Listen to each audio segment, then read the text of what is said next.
తెలంగాణ రాష్ట్రం నుంచి చాలా మంది బతుకుదెరువు కోసం అప్పులు తీర్చడం కోసం మరి గల్ఫ్ దేశాలకు ఇజ్రాయెల్ దేశాలకు వెళ్ళి అక్కడ ఈ ఏజెంట్ల వలలో చిక్కుకొని చాలా మంది బతుకులు ఆగమైతా ఉన్నాయి.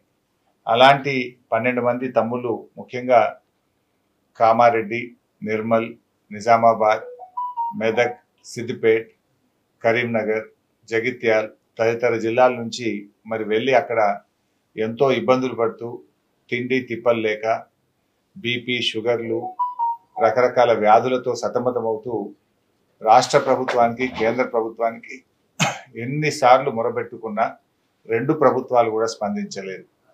కానీ ఈరోజు బీఆర్ఎస్ పార్టీ తరఫున జోర్డాన్లో చిక్కుకున్న ఈ 12 మంది తమ్ముళ్లను బీఆర్ఎస్ పార్టీ తరఫున ఈరోజు పెనాల్టీ కట్టి తిరిగి స్వదేశానికి తీసుకురావడం జరిగింది.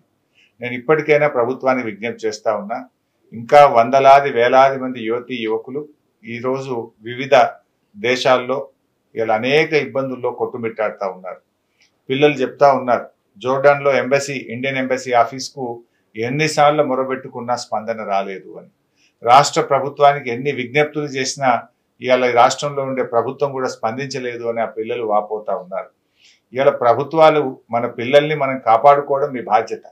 ఇవాళ 2 ప్రభుత్వాలు మొద్దు నిద్రపోతే బీఆర్ఎస్ పార్టీ ఈ 12 మంది పిల్లల్ని కాపాడి స్వదేశానికి తీసుకురావడం జరిగింది. సో ఈ 12 మంది గురించి కాదు నేను ఆలోచిస్తున్నది, ఈ 12 మందే కాదు, ఇంకా చాలా మంది పిల్లలు అక్కడ చిక్కుకొని ఉన్నారు. ఇప్పటికైనా రాష్ట్ర ప్రభుత్వము, ఇటు కేంద్ర ప్రభుత్వం స్పందించి ఇలాంటి పిల్లలు, కష్టాల్లో ఉన్నటువంటి భారతీయులను, తెలంగాణ బిడ్డలను తిరిగి స్వదేశానికి తీసుకొచ్చేటువంటి బాధ్యతను, చర్యలు తక్షణమే తీసుకోవాలని చెప్పి నేను రాష్ట్ర కేంద్ర ప్రభుత్వాలను డిమాండ్ చేస్తా ఉన్నా. ఇవాళ రేవంత్ రెడ్డి చాలా మాటలు చెప్పాడు ఎన్నికల ముందు. గల్ఫ్ సంక్షేమ బోర్డు పెడతానని, వాళ్ళ కోసం ప్రత్యేక పాలసీ తీసుకొస్తామని, నిధులు పెడతామని చెప్పారు. 2 సంవత్సరాలైనా రేవంత్ రెడ్డి నుంచి స్పందనే లేదు.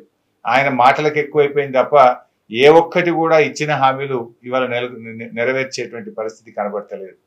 మన రాష్ట్రం నుంచి అలా 8 మంది ఎంపీలను బీజేపీ పార్టీ గెలిచింది. 2 కేంద్ర మంత్రులు ఉన్నారు. నేను వాళ్ళకు స్వయంగా లేఖ రాసిన వీళ్ళ గురించి ఆలోచించండి అని, కానీ స్పందన రాలేదు. ఇవాళ కిషన్ రెడ్డి గారు, సంజయ్ గారు కూడా ఇలాంటి గల్ఫ్ కార్మికుల కోసం విదేశాల్లో మరి ఇబ్బందులు పడుతున్నటువంటి తెలంగాణ బిడ్డల్ని తేవడానికి ప్రత్యేకమైన ఒక విభాగం పెట్టి చొరవ చూపి పిల్లలకు మరి కాపాడాలని చెప్పి కూడా వారికి కూడా విజ్ఞప్తి చేస్తా ఉన్నా.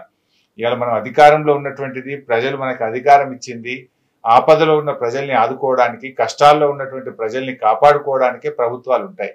మరి ఎన్నికల ముందు ఇచ్చిన హామీలు గెలిచి మర్చిపోవడం కోసం కాదు, గెలిచిన తర్వాత హామీలను అమలు చేయడం, ఆ ప్రజలకు మేలు చేయడం, ఇచ్చిన ప్రతి మాటను నిలబెట్టుకోవడం అనేటువంటిది మీ కర్తవ్యం, మీ బాధ్యత. దాన్ని ఇలా మీరు మర్చిపోతే ప్రధాన ప్రతిపక్షంగా బీఆర్ఎస్ పార్టీ వీళ్ళందరినీ కూడా ఈరోజు కాపాడి స్వదేశానికి రప్పించడం జరిగింది. ఇక ముందైనా మీరు మేల్కోనండి. ఇలాంటి వాళ్ళు ఎంతో మంది, ఇంకా వేలాది మంది అక్కడ ఇబ్బందుల్లో ఉన్నారు. వారందరినీ కూడా ప్రభుత్వమే స్వదేశానికి తీసుకురావాలని చెప్పి డిమాండ్ చేస్తారు.